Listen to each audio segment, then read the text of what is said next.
Right now, there are those tests and there seem to be a lot of conflict. It allows us to see how much in integrity are we in those conflicts, and also how much do we hide away, how much do we confront too aggressively. It's a test to see where we stand, because a lot of the things that are starting apart are going to continue to fall apart.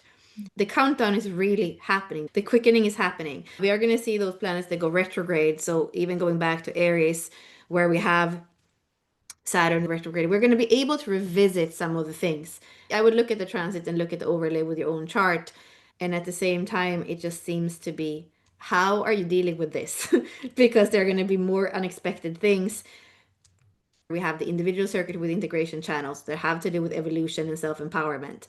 The 20, Uranus is going to be there. If it's 8 years in one sign, and there is 6 gate in one sign, we have a year and something of Uranus in gate 20. So if you have any of the 34, of the 57, of the 10, that's going to connect there. But also just having it in the gate of awareness, we are going to become aware of things if we are ready to quantum leap. And there are other people that are not going to be ready to quantum leap. And then, of course, there's going to be misunderstanding.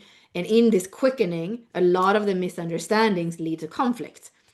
So it's really a good test to see, how do I deal with conflict? How do I deal with the quantum leaps? And now with where we are, can be both in family, but Capricorn is on the other side, can be in our professional life. So no area of life is not part of this. This is part of where we're going. And it's like freedom or not, right? Just going back to the gene keys, 55. Freedom and liberation or not. Spirit is coming through or not. It's that binary. And it seems like evolution is never easy. And that's sometimes when I hear Richard, I do feel like some things are left out of really what the challenges are. And when I hear Rahu, then I laugh because it sounds very dark, with everybody's busy surviving and there is nothing to live for, basically. So out with the crust of planning, in with the crust of the sleeping phoenix. And it's already happening. I don't say 2027, I say 2027 and beyond, because it's already happening. And I'm working with Rob Comber with the star codons. And according to the calculations where we have the 72 wheel and not the 64 wheel, we're already in 30. So the upheaval and the lightning strikes of the 55, we're already in it. And the 30 has to do with that purification codon ring in Richard's way of seeing it, but it's an invitation to live in a way where the rapturous heart is there with a 30, fire over fire, but also the discernment of the 13 is there. The 13 is very important. It's the discerner of the Aquarian age. It's part of the cross of the Sphinx. It's showing us the direction of where we're going, but it needs to have that. It needs to hear everything that was ever said and discern from that place. What is it that I decide to marry myself with? And that's where we are going to see the corruption. And it's not always to pull up the corruption with the roots. Again, it's not always that's what we are needing to do, or it's the timing to do that. Sometimes 180 degrees in another direction could be the answer. So finding out, getting those opportunities to be tested now, so that more and more, as this reality and the structures, Capricorn, everything that we've been in with Pluto and Capricorn for 20 years, where he's never going to go back in our lifetime, we get the test so that we are ready when we are in a sixth line reality soon. Nothing of what we have built on before is going to function anymore. Most of the tools are not going to be useful anymore. That's scary, and it's exhilarating. It's scary, but it's also so cool, because somehow it doesn't matter if you have a PhD, it doesn't matter. Nothing matters, because whatever was the toolbox before, we don't even know what tools are going to work anymore. So somehow it's a reset, a zero set, where all of us get the same chance, because it really just matters if you're able to come back into the moment, into the now, not being Cancer, what's been, not being Capricorn, what we need to build in the future, but just be here and now, anchored, embodied.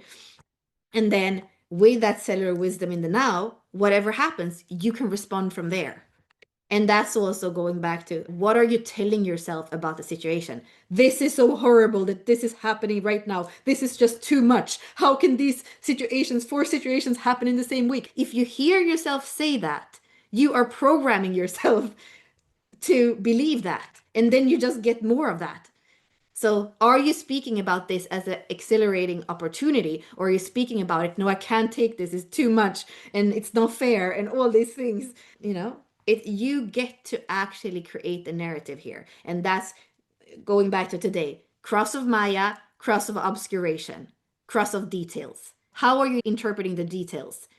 Are you saying that it's really darkness, obscure, and are you completely lost in the Maya of like, I can't trust anything?